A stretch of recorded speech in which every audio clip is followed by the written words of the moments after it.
salue tous dans le précieux nom de notre Seigneur et Sauveur Jésus-Christ.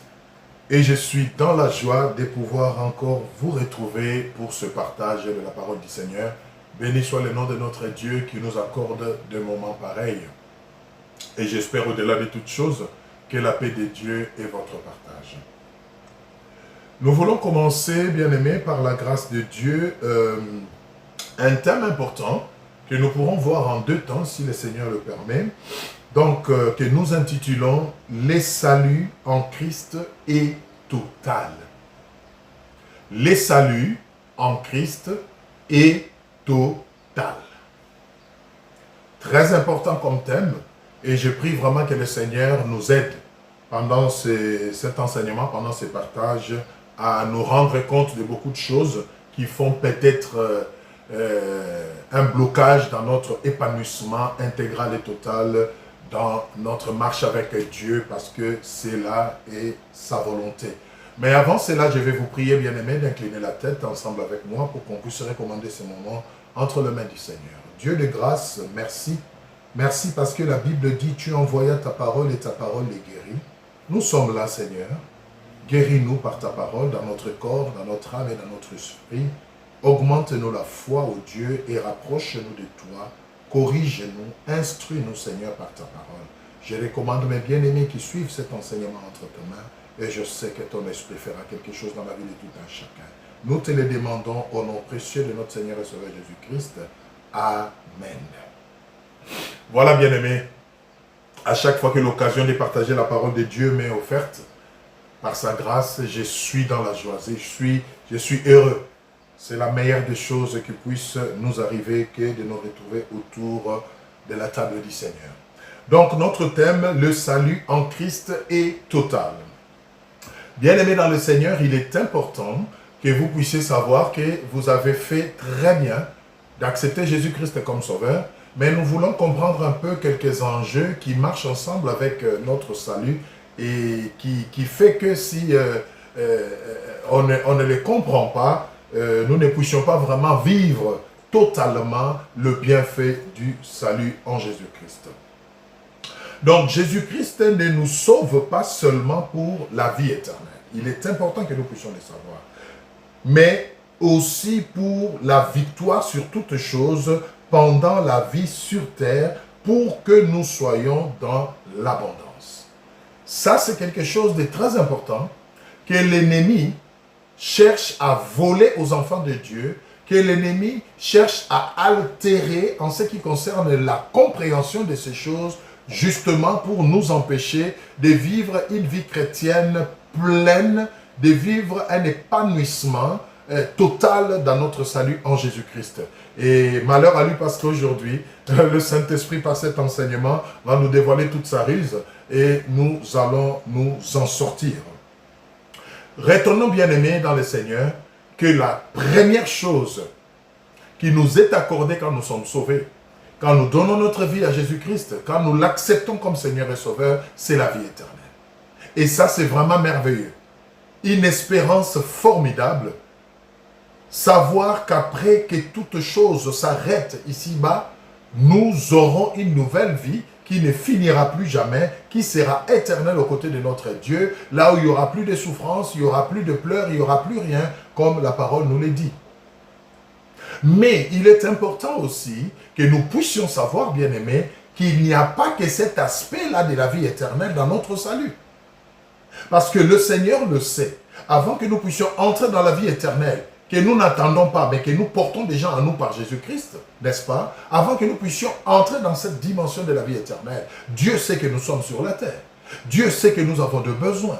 Dieu sait que nous avons des responsabilités. Dieu sait que nous avons des engagements. Dieu sait que nous devons vivre la vie de chaque jour en attendant cette grande espérance. Et il est de sa volonté aussi que nous puissions régner, que nous puissions contrôler, que nous puissions nous épanouir pleinement aussi pendant notre passage sur la terre. Et ça, c'est très important. Pendant longtemps, le diable, par des faux enseignements, que moi j'appelle des enseignements d'une fausse humilité, a fait croire aux gens que venir à Jésus, c'est vraiment restreindre sa vie. c'est vraiment se mettre des barrières par rapport à l'épanouissement sur la terre. Et ça, c'est dangereux.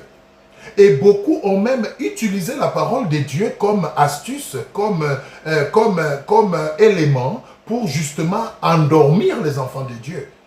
Ils ont fait ce que nous appelons la torsion de la parole. Ils ont détourné le sens, ils ont tordu le sens de la parole pour justifier une ruse du diable, justement, pour maintenir les gens dans une fausse humilité.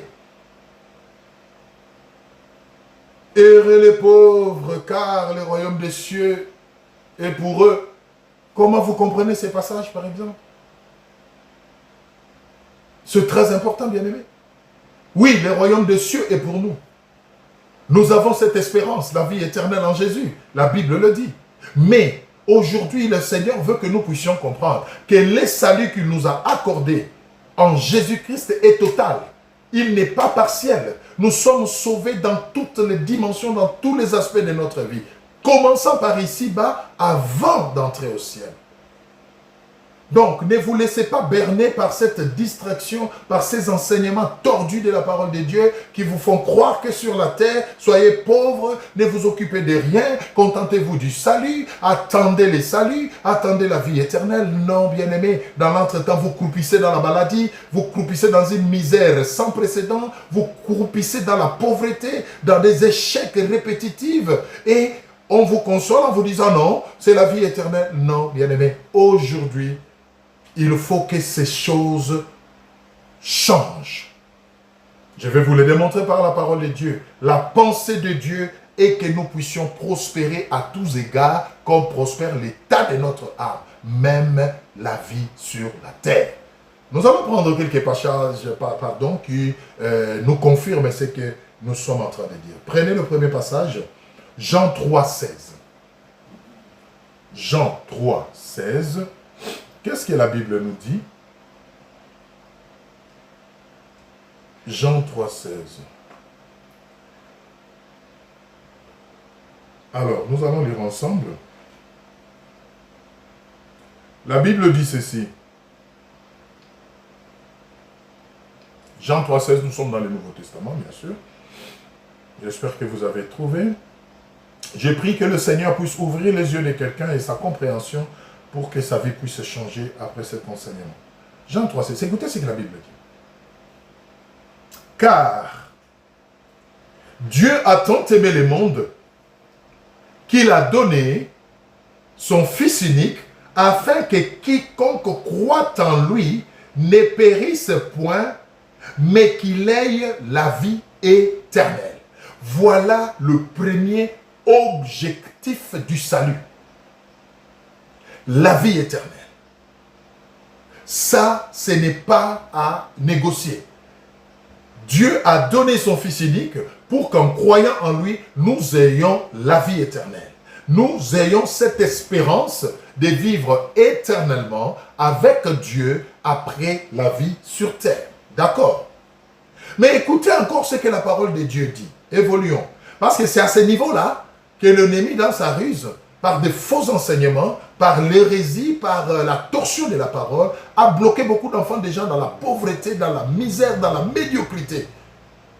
Ils ne pensent même pas à s'épanouir sur cette terre parce qu'ils se disent non, Dieu, c'est pour la vie éternelle qu'il nous a destinés. Je vais vous le démontrer que cela n'est pas la pensée de Dieu. Voilà pourquoi l'intitulé de notre enseignement est « Le salut en Christ est total ».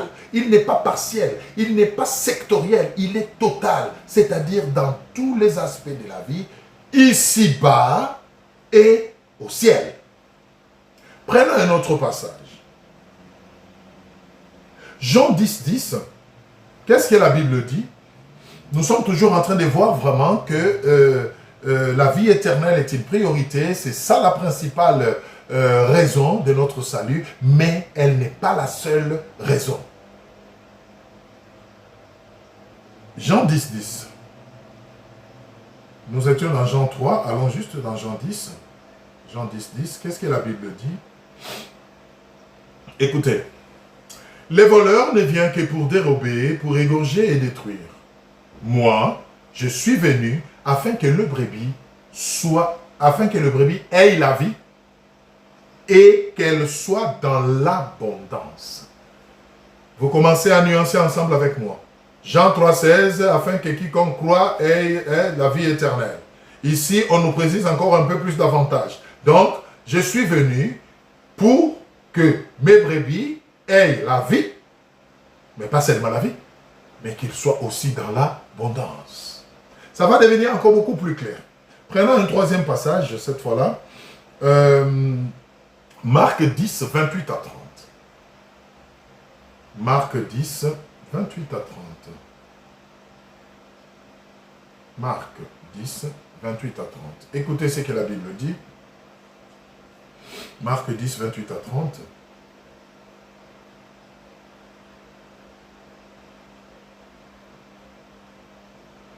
Ici maintenant, Jésus-Christ lui-même. Ici, ce n'est pas un homme qui parle, c'est Jésus-Christ lui-même, pendant son séjour terrestre, étant homme au milieu de nous, il répond à une préoccupation réelle en ce qui concerne les saluts. Et écoutons sa réponse qui vient finalement compléter et éclaircir les deux aspects que nous venons de voir tout à l'heure, c'est-à-dire les saluts, c'est la vie éternelle, et puis c'est l'abondance. Et Jésus vient vraiment clarifier les choses en répondant à Pierre. Écoutons cela. Pierre s'est mis à lui dire, « Voici, nous avons tout quitté et nous t'avons suivi. » Jésus répondit, « Je vous l'ai dit en vérité, il n'est personne qui, ayant quitté à cause de moi et à cause de la bonne nouvelle, sa maison, ou ses frères, ou ses sœurs, ou sa mère, ou son père, ou ses enfants, ou ses terres, ne reçoivent au centuple. » Le centuple nous fait penser à l'abondance que nous avons vue dans Jean 10, 10.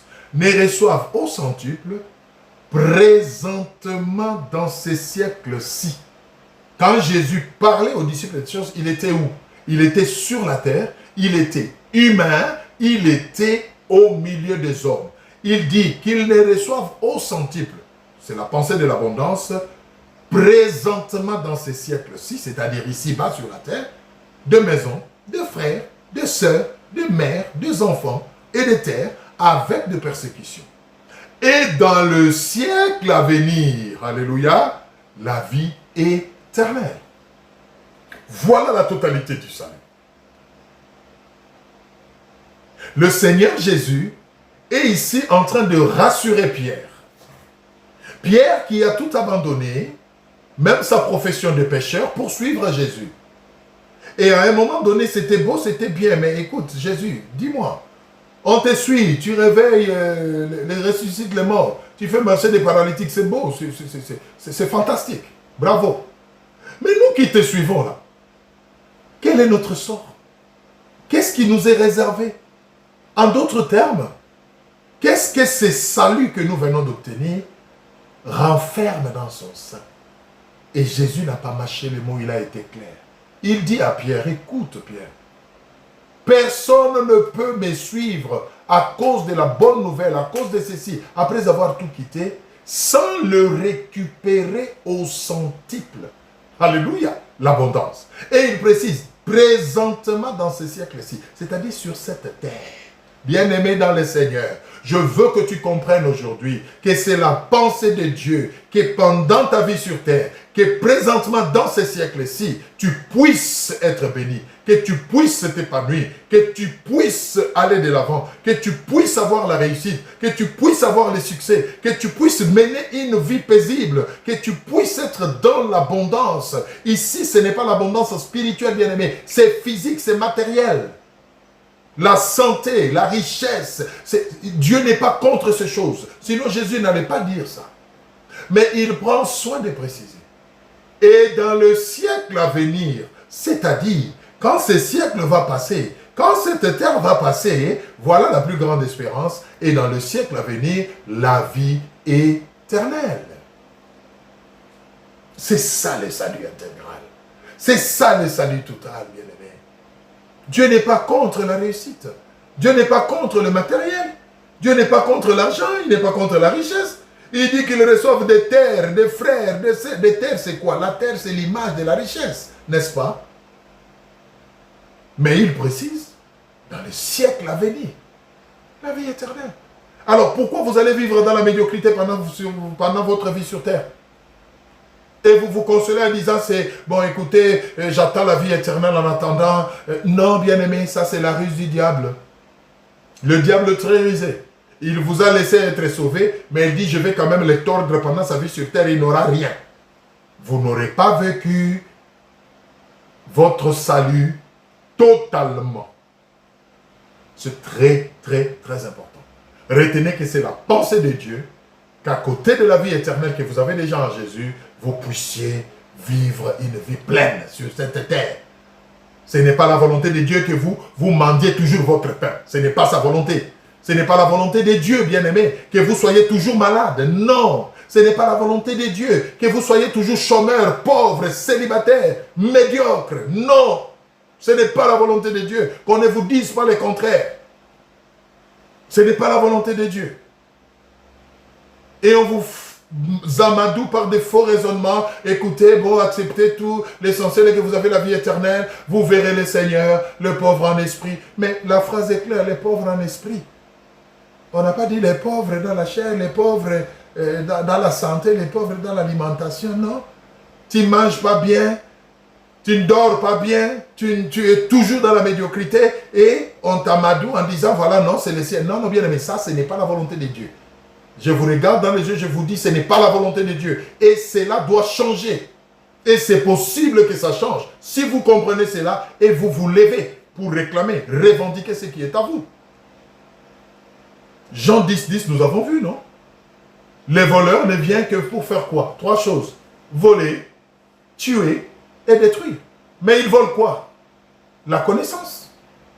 Parce qu'il sait que la connaissance vous libère. Ils volent quoi? Vos bénédictions. Ils détruisent quoi? Mais ce qui est à vous. Ça n'a rien à voir avec la vie éternelle, ça n'a rien à voir avec les cieux. Ils le détruisent sur cette terre ici. Ils vous empêchent de vous épanouir.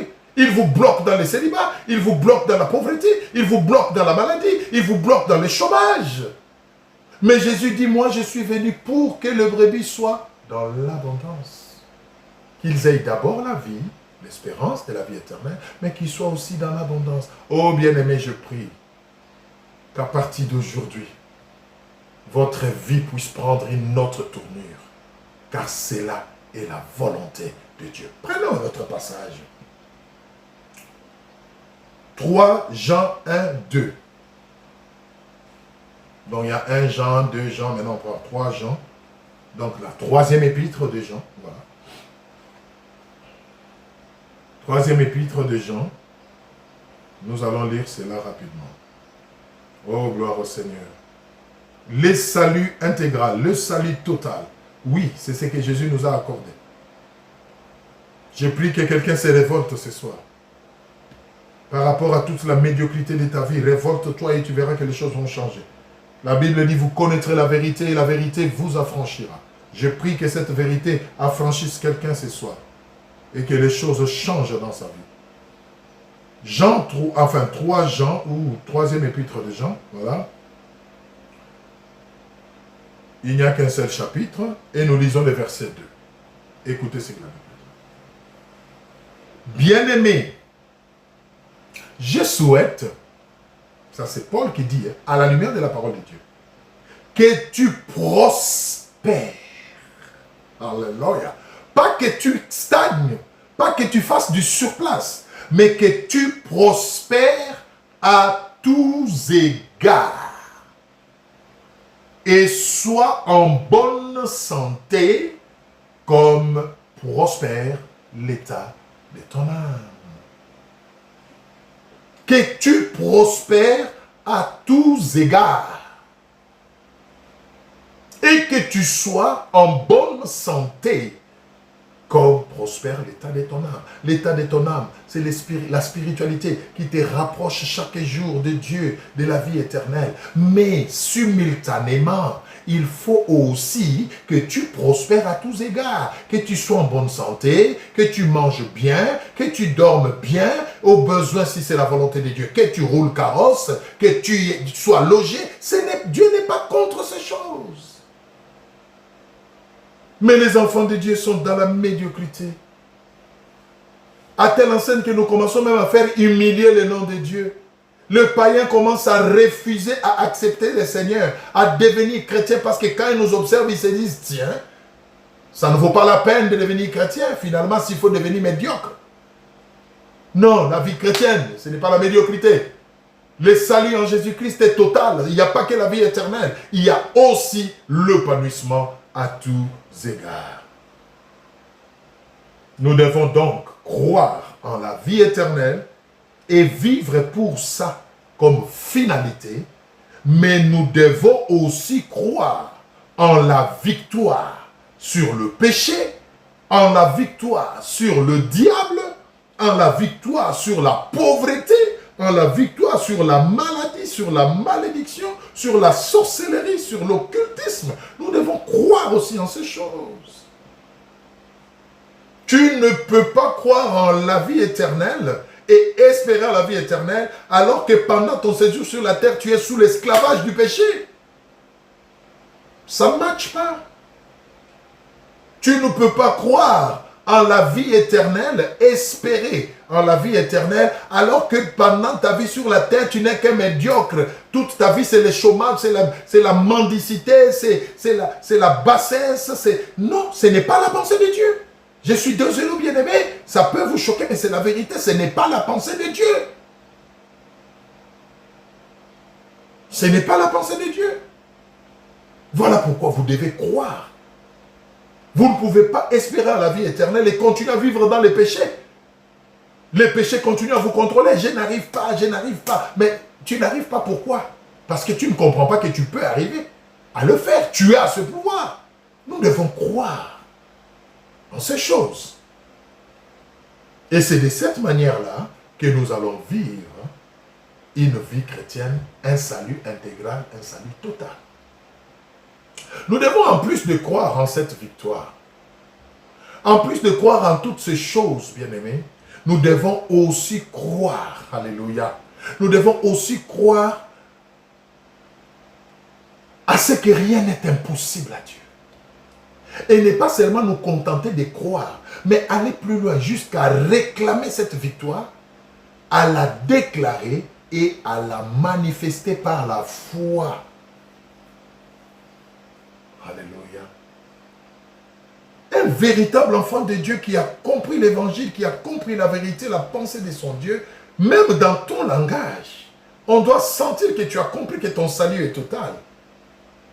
Tu dois déclarer cette victoire que tu as sur le péché.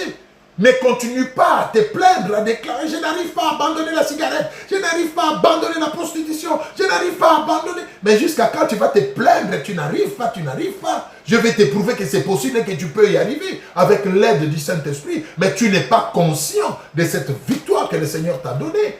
Et aussi longtemps que tu n'es pas conscient, qu'est-ce qui se passe? Ben, le diable en profite. Il gagne du terrain, bien-aimé. Il gagne du terrain. Le salut en Jésus est total. Nous avons la victoire sur la maladie. Nous avons la victoire sur la sorcellerie. Nous avons la victoire sur l'occultisme. Nous avons la victoire sur le péché. Nous avons la victoire sur le diable lui-même. Je vais vous le prouver dans les Écritures. Nous avons la victoire. Mais nous devons croire en ces choses. Alléluia. Les réclamer, les déclarer et les vivre déjà par la foi de manière à ce qu'ils puissent se manifester. Hébreux 11:1, c'est quoi la foi? La foi est une ferme assurance des choses qu'on espère, mais aussi une démonstration des choses qu'on ne voit pas. Est-ce que tu démontres ta victoire? Ou toi tu acceptes, tu te résignes dans la médiocrité en attendant la vie éternelle? Je vais ouvrir une parenthèse, bien aimé. Je vais vous dire une chose. Vous savez qu'il y a des choses, si vous ne les faites pas ici sur terre, c'est fini, hein? Vous n'aurez plus l'occasion de les faire. Vous aurez la vie éternelle, mais vous aurez raté beaucoup de choses sur la terre. Parce qu'au ciel, il y a des choses qu'on ne fera plus. Est-ce que vous savez ça? Tu n'habiteras pas une belle maison, propre et bien au ciel. Non, au ciel, ça sera le royaume de Dieu. Ce n'est pas ton royaume, c'est le royaume de Dieu. Toi, tu vas y participer.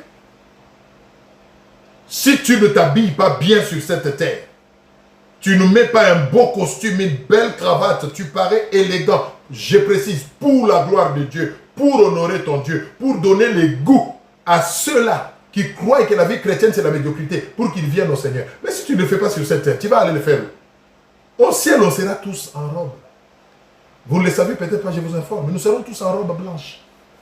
Donc si toi tu ne mets pas un beau smoking sur la terre ici, mais tu auras raté quelque chose.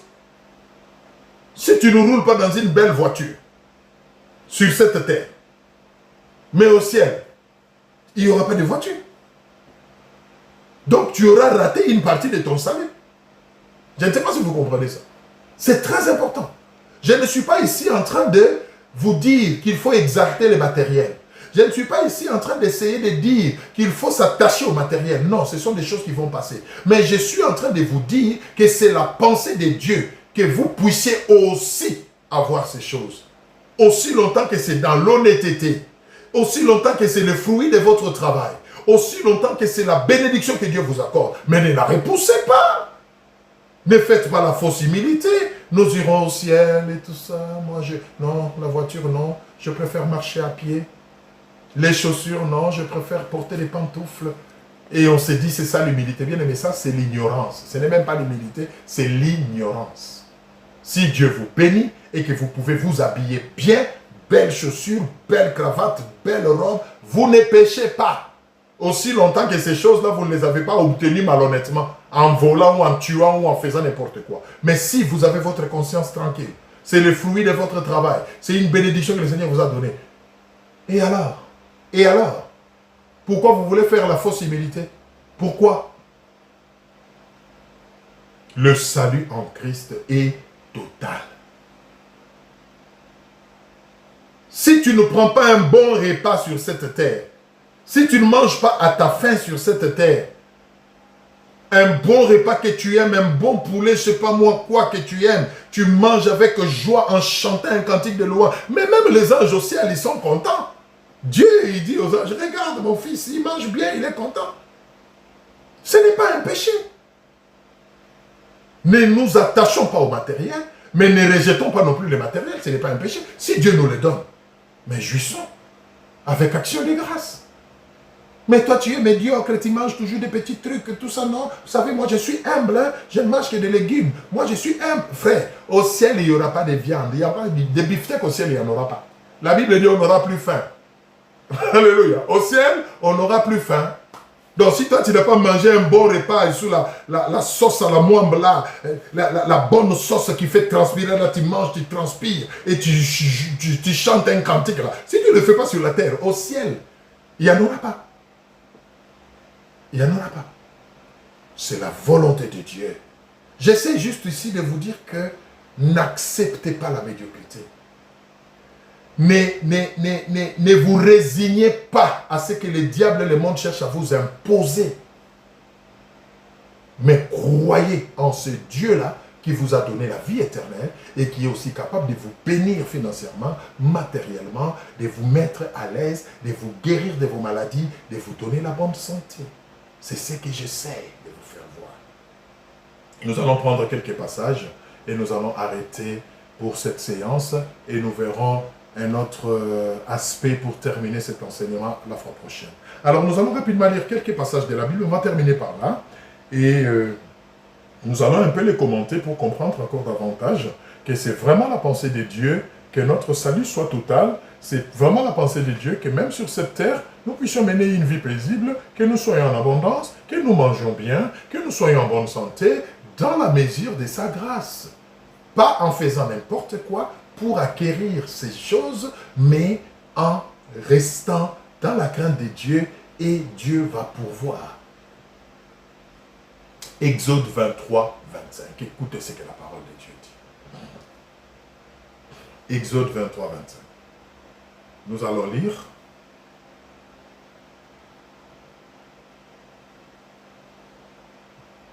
Exode 23, 25. Qu'est-ce que la Bible dit? Rapidement, nous allons prendre ces passages. Nous sommes dans l'Ancien Testament. Le salut en Jésus est total. Exode 23, 25.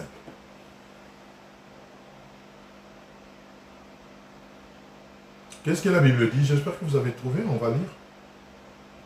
Vous servirez l'Éternel, votre Dieu, écoutez, et il bénira votre pain et vos eaux,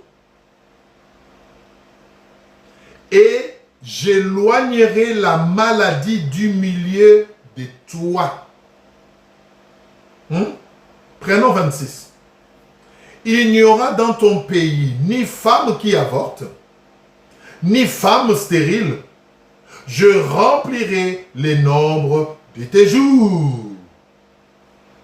Écoutez, c'est la parole de Dieu. Ça ne vient pas du pasteur Marien. Je n'invente rien, c'est la parole. Vous me servirez, c'est-à-dire vous m'appartiendrez.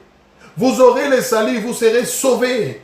Vous serez un instrument entre tes mains. Mais qu'est-ce que moi, Dieu, je ferai? Je vous amènerai au ciel. Oui, c'est vrai. Mais le Seigneur dit aussi, je bénirai ton pain, je bénirai tes eaux. Ça, c'est sur la terre, c'est la richesse de pain, les eaux. C'est un symbole pour exprimer le matériel, le bien de ce monde. C'est-à-dire, Dieu va vous rassasier de bien. Vous ne manquerez pas votre pain. Vous ne manquerez pas à boire. Vous ne manquerez pas de quoi vous vêtir. Et Dieu va très loin. Il dit, je te guérirai de ta maladie. Oh, alléluia. Et j'ajouterai le nombre de jours sur ton séjour sur la terre, bien-aimé. C'est Dieu qui le dit. Il n'y aura pas une femme stérile dans ta maison. Mais toi, ça fait combien de fausses couches que tu fais? Combien de fausses couches? À chaque fois que tu conçois, troisième mois, ça part. Oh, gloire au Seigneur. Dieu a donné, Dieu a repris. Qui t'a dit que c'est Dieu qui a repris? Tu as des preuves. Moi, il y a des choses qui me révoltent, bien-aimé. Ne soyez pas pressés de dire Dieu a donné, Dieu a repris. Est-ce que vous avez des preuves que c'est Dieu qui a repris? Ou c'est l'ennemi qui a volé? Nous avons vu dans Jean 10, le voleur ne vient que pour voler, tuer et détruire. Et vous, dans la fausse humilité, tout ce qui arrive, oh le Seigneur a permis, Dieu a donné, Dieu a repris. Dieu a donné, Dieu a repris. Est-ce que vous avez des preuves que c'est Dieu qui a repris? Ou c'est tout simplement que c'est l'ennemi qui a volé? Et si c'est l'ennemi qui a volé, est-ce que vous savez que vous avez le pouvoir d'aller récupérer ce que l'ennemi a volé? Écoutez, sortons de cette fausse humilité, de ces faux enseignements, de cette torsion de la parole qui nous ont maintenus dans la médiocrité, bien-aimés. Ce n'est pas la pensée de Dieu. Nous venons de le lire. Il n'y aura pas une femme qui avorte au milieu de vous. Je prolongerai vos jours sur la terre. Donc c'est la pensée de Dieu que nous vivrons longtemps sur la terre. Mais regardez comment les gens partent très tôt. Est-ce que c'est Dieu qui répond? C'est vraiment une question, ça, qu'il faut se poser. Nous allons entrer dans les détails. Par rapport à toutes ces choses, la fois prochaine, dans la deuxième partie de cet enseignement, nous allons parler de la ruse du diable en ce qui concerne la souveraineté de Dieu. Et nous allons voir comment, de manière sournoise, le diable a aveuglé les gens et a tordu la pensée de Dieu et bloque les gens dans la médiocrité. À telle enseigne que même quand c'est lui qui vole, les gens disent Dieu a repris. Quand c'est lui qui détruit, les gens disent c'est la volonté de Dieu. Non! Tout n'est pas la volonté de Dieu, ce n'est pas Dieu qui reprend. Et d'ailleurs, la Bible me dit, il est celui qui ne se répand pas de ses dons. Quand Dieu donne, il ne reprend pas. Ah oui, je vais vous le prouver dans la Bible la fois prochaine. Donc, vous qui avez l'habitude de dire Dieu a repris, Dieu a repris. Oui, vous allez me parler de Job qui a dit Dieu a donné, Dieu a... Écoutez, nous allons rentrer dans ces choses. Il faut qu'on redresse les Écritures. Il faut qu'on rentre dans la pensée de Dieu quand il a voulu dire certaines choses. Nous devons nous libérer de cette torsion de la parole qui nous fait plonger dans la médiocrité et sous le contrôle du diable, dans la pauvreté, dans la médiocrité. Alléluia. Nous allons prendre un dernier passage et on va terminer pour aujourd'hui. Je voulais juste vous faire voir que de la même manière que le Seigneur vous a accordé le salut, il vous a aussi accordé la victoire sur le diable. De la même manière qu'il vous a accordé la vie éternelle, il vous a aussi accordé de régner sur la terre, de contrôler même les puissances des ténèbres. Les enfants de Dieu aujourd'hui sont sous la puissance de l'ennemi. Et il se contente, il dit, bon, ça c'est la vie sur terre, même si je n'ai rien sur la terre, même si je suis médiocre sur la terre, mais j'irai au ciel. Non, vous irez au ciel, mais le Seigneur va vous reprocher de ne pas avoir vécu pleinement votre salut. Luc 10, 19. Luc 10, 19. Luc 10, 19. Oh, alléluia.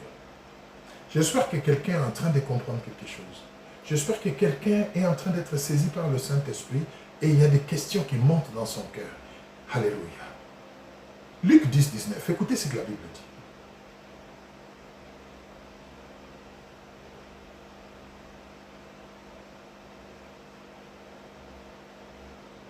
Luc 10, 19.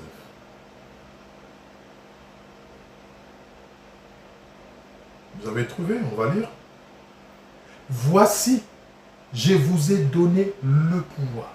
C'est Jésus qui parle une fois de plus. De marcher sur le serpent et les scorpions et sur toute la puissance de l'ennemi. Et rien ne pourra vous nuire. Bien-aimés, c'est la parole de Dieu. Ici, ce n'est pas au ciel. Tu n'iras pas exercer les pouvoirs que Jésus t'a donné en son nom au ciel. Ça sera pour chasser qui là-bas? Parce que là-bas, c'est la sainteté, c'est la sainteté. Tu vas aller exercer ça là-bas pour chasser qui? Les anges. Chasser qui? Les démons. Il n'y en aura pas là-bas dans le royaume. C'est ici sur la terre qu'au nom du salut que nous avons en Jésus, nous devons exercer cette autorité. Nous devons exercer cette puissance. Mais les enfants de Dieu sont encore sous le joug de la peur, des événements, de la crainte, de la sorcellerie, de la crainte. Oh, vous savez, je ne vois plus clair. Depuis que ma tante m'a pointé les doigts comme ça, lors de la réunion de famille, j'ai comme impression que je suis devenu maladif. Frère, je vous ai donné le pouvoir. Vous avez le pouvoir de détruire la maladie. Vous avez le pouvoir de détruire la sorcellerie. Vous avez le pouvoir et vous avez même l'assurance, la Bible dit, et rien ne pourra vous nuire. Mais regardez, pourquoi tout est en train de vous nuire sur cette terre. La pauvreté, la mendicité, même le pain ici pour l'avoir, ça, toi c'est tout un problème. Tu es devenu un mendiant, tu élèves ta famille grâce à la mendicité. Tu es enfant de Dieu en quoi? La Bible dit, David a dit, j'ai grandi, j'ai vécu, je n'ai pas vu les justes manger son pain, ni ses enfants. C'est biblique, bien-aimé. Il est temps que nous puissions rentrer dans la parole de Dieu, réclamer ces choses. Ça fait partie de notre héritage, ça fait partie de notre salut. Toi, c'est la mendicité. Pour payer ton loyer, tu dois mendier. Pour payer les minervois des enfants, tu dois mendier. Non, révolte-toi, lève-toi. Pose des actes de foi. Réclame ces choses, bien-aimés. Jusqu'à quand le diable va contrôler ta vie? Et tu espères en la vie éternelle. Qu'est-ce que tu vas aller faire dans l'éternité? S'il y a des choses que tu n'as même pas encore fait sur cette terre. Si tu es incapable de faire certaines choses sur cette terre. Et pourtant, c'est ton droit. C'est ce que Dieu t'a donné. Au ciel, qu'est-ce que tu vas aller foutre là-bas? Qu'est-ce que tu vas aller faire au ciel? Au ciel, c'est l'adoration. Au ciel, c'est la louange. C'est ici il faut exercer le pouvoir au nom de Jésus. C'est ici il faut imposer les mains aux malades et qu'ils soient guéris. C'est ici il faut détruire les œuvres de la sorcellerie de ta famille. C'est ici qu'il faut briser la malédiction de la famille. C'est ici qu'il faut briser la pauvreté qui vous lie. C'est ici, au nom de Jésus. Levez-vous, bien-aimés. Levez-vous. Dans notre famille, c'est toujours comme ça. On ne se marie pas, on ne s'épanouit pas. Et même quand on se marie, en tout cas, tout au plus 2 ans après, le mariage se brise. Et vous en parlez avec fierté, avec sourire. Enfant de Dieu. Non, non. Bien-aimé, il est temps qu'on commence à se révolter par rapport à certaines choses pour manifester la gloire de Dieu sur cette terre. Je vais m'arrêter par là pour aujourd'hui. Nous allons continuer cet enseignement. Il y aura une deuxième partie où nous allons maintenant parler de la ruse du diable en ce qui concerne la souveraineté de Dieu. Vous allez comprendre que, bien aimé, le diable est méchant. Il est méchant. Et je comprends pourquoi la Bible dit, vous connaîtrez la vérité et la vérité vous affranchira. Et le diable s'arrange pour que les gens ne connaissent pas la vérité. Osée 4,6, mon peuple périt parce qu'il lui manque la connaissance. Bien-aimé, cherchez la connaissance. Il y a des choses qui vous reviennent de plein droit en votre qualité d'enfant de Dieu, mais vous devez les réclamer, vous devez les déclarer, vous devez les réclamer. Ô Seigneur, fais-nous la grâce de comprendre ces choses. Le salut en Jésus est total. Nous allons nous arrêter par là pour cette fois-ci.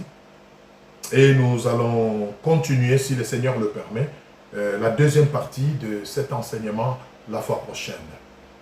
Je vous prie d'incliner la tête. Je vais prier pour vous. Mais je veux que, bien-aimés, vous puissiez suivre la deuxième partie parce qu'à la fin, nous allons faire une prière. Chacun va vraiment prier pour que les choses changent. Seigneur, je te bénis. Je parlais de ta part. Je sais que tu as touché un cœur. Je sais qu'en ce moment, il y a le Saint-Esprit en train de rappeler à certaines personnes. Alléluia. Oui, bien aimé, vous êtes là, vous êtes en train de voir votre vie défiler. Vous êtes en train de voir votre malheur, votre misère, tout en étant enfant de Dieu. Et l'Esprit de Dieu est en train de vous dire, ce n'est pas normal. Et si les choses n'ont pas changé jusque-là, c'est parce que vous ne vous étiez pas levé. Maintenant, prenez la décision de vous lever et les choses vont changer. L'ennemi a détruit. Mais sachez aujourd'hui que vous avez le pouvoir de restaurer ce qu'il a détruit au nom de Jésus. L'ennemi a volé, mais sachez aujourd'hui que vous avez le pouvoir de récupérer ce qu'il a volé au nom de Jésus. L'ennemi a tué, mais sachez qu'aujourd'hui vous pouvez ramener à la vie au nom de Jésus-Christ ce que l'ennemi a tué. Que le Saint-Esprit continue à vous parler. Seigneur, je te bénis de continuer l'œuvre dans les cœurs. Au nom de Jésus-Christ. Amen. Voilà, bien-aimés, que le Seigneur vous bénisse et je vous dis à une prochaine occasion.